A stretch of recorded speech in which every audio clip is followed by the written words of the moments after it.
Welcome to Wondertalk episode number 32. In this series, we talk about my character's backstory, story, lore, and everything to do with roleplay. It's a companion to the Sith Inquisitor playthrough. On the last episode, I had a lot of questions about what you guys thought Javiik's father's role in the Battle of Alderaan would be, and you guys actually had quite a few suggestions, and very varied suggestions, so I wanted to go through the comments that you guys left on that last video. For our first comment, Jack had a really cool idea about Javiik seeing the Battle of Alderaan, the war. Unfortunately for our timeline, Javiik would not have been born yet, but that would have been so cool if Javiik could have witnessed the Battle of Alderaan in some way or another, though it probably would not have been a very safe time for him. Jack also said, as for his father, he was in the war, but as many war veterans, will not tell Javiik anything about the battle. This happens also in real life. My grandpa came home from World War II and didn't say a single word to anyone, and that is a common phenomenon for people who have experienced any type of trauma or very disturbing events, and war is definitely not something that is not going to affect you in any way. And I actually really liked that idea that Javiik thinks of his father as super war hero, fight off the bad guys, save mommy, but his father wouldn't want to talk to him about it at all, and that's very interesting. I think it would probably have been beneficial if his father had been able to, especially for how much Javiik seems to be leaning right into the type of things his father might have seen in the war. Well, actually, Javiik is instigating those type of things half the time, but same difference, right? And William Spears said, large-scale warfare often involves smaller battles and skirmishes scattered around, raids, and such that might easily involve militia units in brief but desperate fighting. Family civilians often seek refuge where they can. Since Alderaan seemed to have numerous cave complexes that would seem to be a natural refuge, maybe a cave where the force is strong, and I think that's a super cool idea. We've seen lots of caves that are strong with the Force, both in this actual Star Wars movies as well as in the various different types of media out there, like books and games and stuff like that. So that's by all means a very viable idea, and I like that a lot. And they're right, we don't really know what Javiik's mother and father were doing on Alderaan during the war. They could have been hiding, they could have been fighting, they could have been seeking refuge. We don't really know. We get to decide exactly what that is. So Person said, I feel like the Vuttas probably could have been loyal to maybe House Organa or Pantir, and that's why Javiik started to work for House Thule to show allegiance, or trying not to be imprisoned or killed, or something along those lines. I think that's really cool. The Vutta family is not like a super influential house. They don't have their own personal battalion on stand to protect them.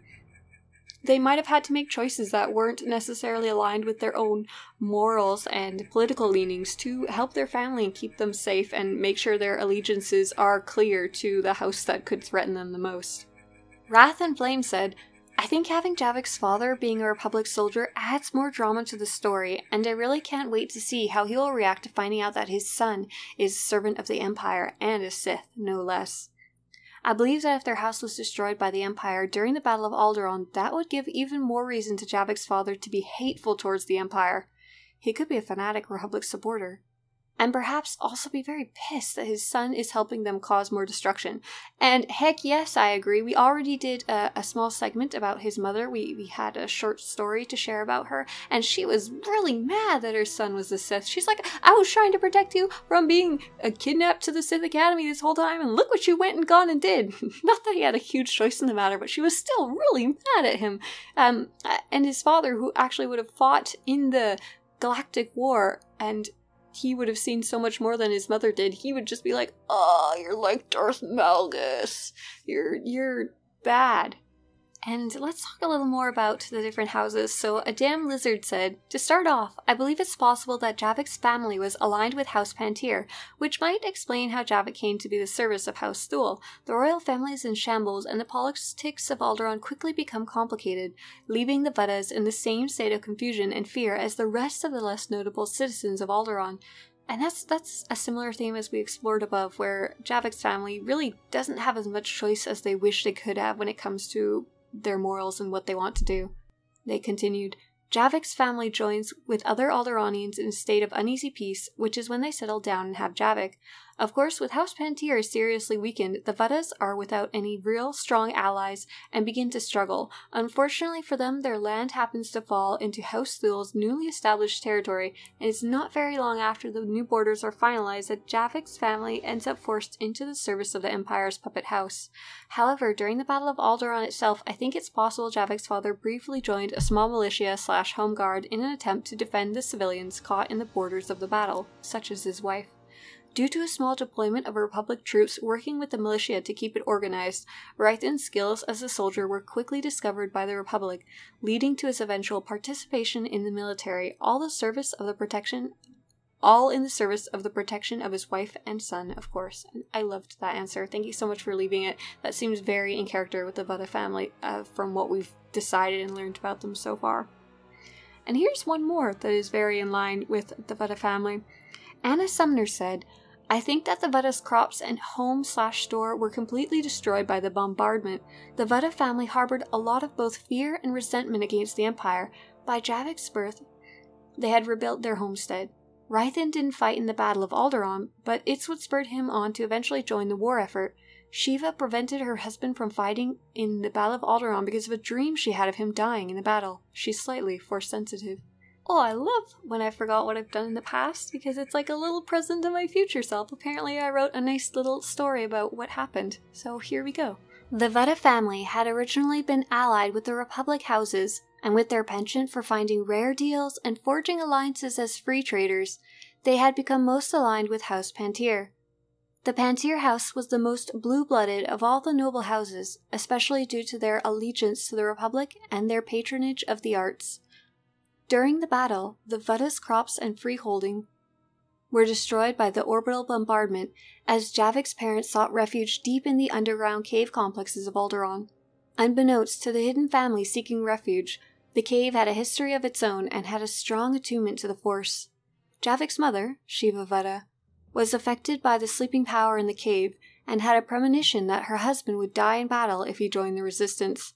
She begged him to stay with her, but Javiik's father had always been a dreamer and an idealist, and her insistence for him to hide only drove him further away, and he left to see what he could do to help the shattered world of Alderaan once the bombardment of their territory had ended. Leaving his wife behind, he hoped to help the royal families who had treated him and his family so well over the years, but even traveling to their estates was fraught with danger.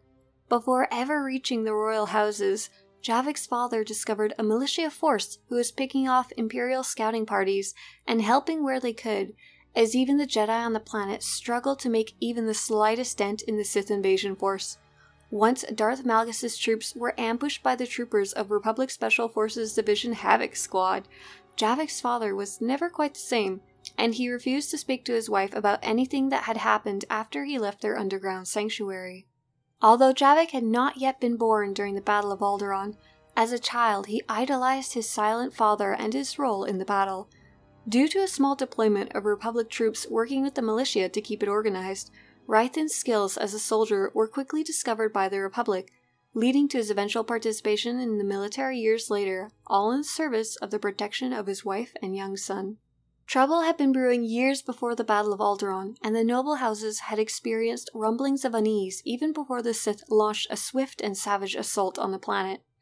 After the invasion, the royal family was in shambles, and the politics of Alderaan quickly became complicated, leaving the Vutta family in the same state of confusion and fear as the rest of the less notable citizens of Alderaan. As lines were redrawn after the destruction of many of the townships, the Vutta family suddenly found themselves under House Thul's rule, who had taken advantage of the weakened House Pantir and finalized new borders of its own. Rather than fighting the claim, the Vutta family decided to embrace their new lieges and rebuilt their family home and farm on the ashes of their old freeholding. In an attempt to tie their family more closely to House Thul, Javiik was sent to serve as a page in the noble house's estate, and not long after, his father would be sent to the war on Dathomir. Now that we know what happened on Alderaan, let's talk a little more about Dathomir and his father on Dathomir. So Javik's father left to join the Great Galactic War, a fierce battle between the Empire and the Republic that had been brewing for centuries, which came to a dramatic start when a Sith fleet launched a massive assault on their captured homeworld of Korriban. So that's the war he's fighting in. Dathomir, the planet, is most well known for its super cool lore about the witches of Dathomir, the Zabraks, the Force users there, but all of that comes way, way, way after the time of the Old Republic, and it's not nearly as cool there right now. It's kind of silly. We have the Dathomir robes you can get in-game when technically those people don't exist yet. Dathomir rankers aren't... I think they actually do exist, at least. That is one other thing we have in the game that I think exists around that timeline. So what is going on Dathomir in the Old Republic era? Here we go. The degenerates descendants of the Qua came to be known as the Qui, or Blue Desert People, and like the Rancors, they appeared to be simple herd animals living around the planet's arid Great Desert. But on occasion, they still show some surprising hints of intelligence, including a capability to create primitive tools and ornaments, and they possessed a collective memory of their former glory, and the importance of the sanctity of the Star Temples. We do know, by 36,000 before the Battle of Yavin, the planet was already inhabited by a few humans whose origin is unknown. They were organized into tribal units with shamanistic beliefs. Some of their seers were brought on Tython in a Thoyor ship and were among the founders of the Jedi. So it's spelled J-E'-D-A-I-I. I had to go look out how one might pronounce it, and it looks like Jedi or Zedai. Either one might be correct, according to some of the original authors who made up the term in the first place.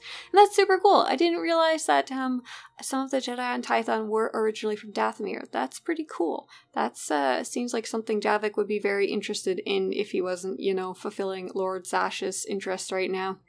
There is actually a mention of Dathomir in the game, which is also cool. So Kukral, who's one of the companions you get from the Star Fortress quest, it's a level 70 thing way later in the game, in the expansions, and the end paragraph is, "In the meantime, I've heard some promising rumors about exciting new talent we might be able to recruit on a planet called Datho something or other. I'll let you know if it's worth your time." Never gets brought up again. I think they were just having some fun putting Dathomir into the game's lore, I guess you could say. So we don't really know much about what's on Dathomir during this time. So we know there is humans, there is Force users, there is the Qui, those blue-skinned species that aren't that exciting anymore. There is the Star Temples, which house Infinity Gates, which are pretty crazy and a whole different thing. I assume they weren't discovered yet, no one knows about them, but we don't really know why there is a war on Dathomir, just that there is one. Part of it could have been there's a resource that the Empire wanted there, or the Empire could have just wanted more slaves and, dominion over the galaxy and all that. So we know that Javik's father joined the Republic to help fight the war, and he went to Dathomir, and then basically he was never seen by his family again. He came back to Alderaan afterwards, but his family was missing. They fled as far as he can tell, and he had no leads to find out where they could have possibly gone. So here's my big question to you.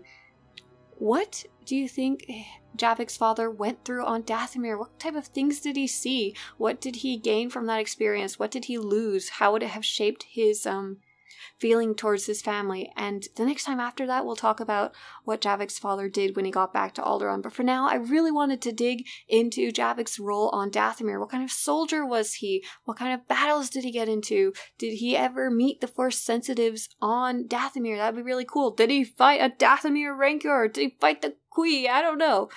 Just post your ideas in the comments below, and we'll figure out what Javik's father, Rythan Vutta, did on Dathomir.